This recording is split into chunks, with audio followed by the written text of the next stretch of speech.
Right breaking news చూస్తున్నాం. కడప జిల్లాలో సంచలనం సృష్టించిన వైష్ణవి హత్య కేసులో పోలీసులు కీలక పురోగతి సాధించారు. ఇక హత్యకు గురైన వైష్ణవి ప్రియుడు లోకేష్ తో చేసిన ఫోన్ వాట్సాప్ చాటింగ్ తో పాటు ఇన్స్టాగ్రామ్ లో పంపిన మెసేజ్ల ఆధారంగా దర్యాప్తు చేసిన పోలీసులు ఇక ఘటనకు సంబంధించి పోలీసులు కీలక సమాచారం సేకరించినట్లు తెలుస్తుంది.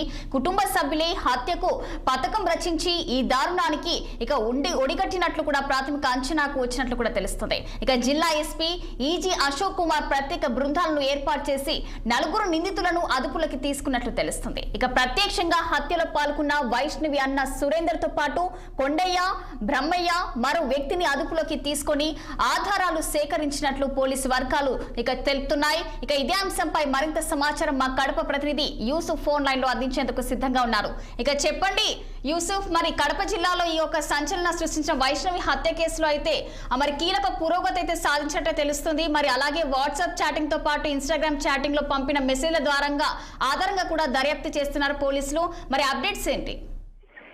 థ్యాంక్ యూ రత్న. కడప జిల్లాలో సంచలనం సృష్టించినటువంటి వైష్ణవి హత్య కేసుకు సంబంధించి పోలీసులు ఈ కేసును చాలా సీరియస్ గా తీసుకున్నారు. దాదాపు ఇప్పటికే 7 రోజుల పై గడువు కావస్తున్నప్పటికీ కూడా ఈ మిస్టరీ వీడకపోవడంతో అటు పత్రికల్లో కావచ్చు, ఇటు ఎలక్ట్రానిక్ మీడియాలో కావచ్చు పదే పోలీసులకు వ్యతిరేక వార్తలు వినబడతా ఉన్నప్పటికీ పోలీసులు అయితే తమ పందాలోనే ఈ యొక్క ఇన్వెస్టిగేషన్ మొత్తం కొనసాగిస్తా ఉన్నారు. దాదాపు ప్రత్యేక టీమ్ ను ఈజీ అశోక్ కుమార్ నేతృత్వంలో ఏర్పాటు చేశారు. క్షుణ్ణంగా ఎక్కడైతే ఈ హత్యకు ఎవరైతే పాల్పడ్డారో వారిని మాత్రమే అరెస్ట్ చేయాలి, మిగతా వారిని ఎటువంటి పరిస్థితులు ఈ కేసులో ఇన్వాల్వ్మెంట్ చేయకూడదు, ఆ అపరాధాన్ని పోలీసు వ్యవస్థ మొయ్యకూడదు అన్నటువంటి కోణంలో ఇటు జిల్లా ఎస్పీ అశోక్ అయితే చాలా సీరియస్ గా ఈ కేసు దర్యాప్తును కొనసాగిస్తా ఉన్నారు. ఇప్పటికైతే పూర్తిగా దాదాపు 4 వారి ఎవరైతే వైష్ణవి హత్యకు గురి కాబడిందో వారి కుటుంబ సభ్యుల ప్రమాదం ఉంది ఇందులో అని చెప్పి నిర్ధారించినట్లు మనకు సమాచారం అందుతా ఉంది. ఆ కోణంలోనే ఇప్పటికే 4 కూడా అరెస్ట్ చేశారు. ఆ 4 ఎవరైతే సురేంద్ర అమ్మాయికి అన్నవంశగా అవుతాడో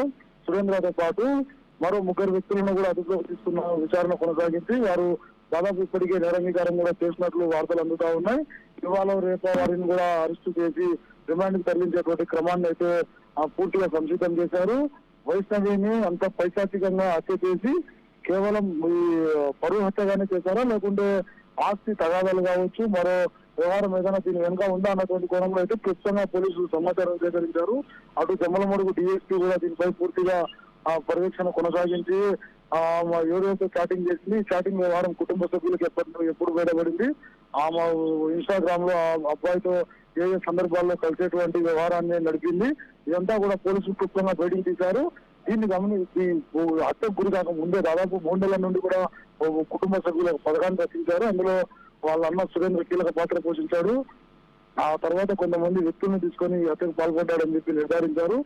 ఏదైతే వాట్సాప్ చాటింగ్ ఇట్లా ప్రియుడు లోకేష్ తో వైష్ణవి ఎప్పుడైతే ఈ యొక్క చాటింగ్ చేసిందో 3 నెలలకు 4 నెలలకు ఒక సందర్భంలో వీరు తరచుగా గండికోటకు వెళ్లి సందర్శించేవారు. అక్కడే వీరు ఇద్దరు కలిసేటువంటి వ్యవహారాన్ని కూడా ఈ యొక్క వాట్సాప్ ద్వారా కుటుంబ సభ్యులు గతంలో గుర్తించారు. ఆ వాట్సాప్ లో అమ్మాయి పెట్టినటువంటి మెసేజ్ ఆధారంగానే ఆ రోజు గండికోటకు చేరుకున్నారు.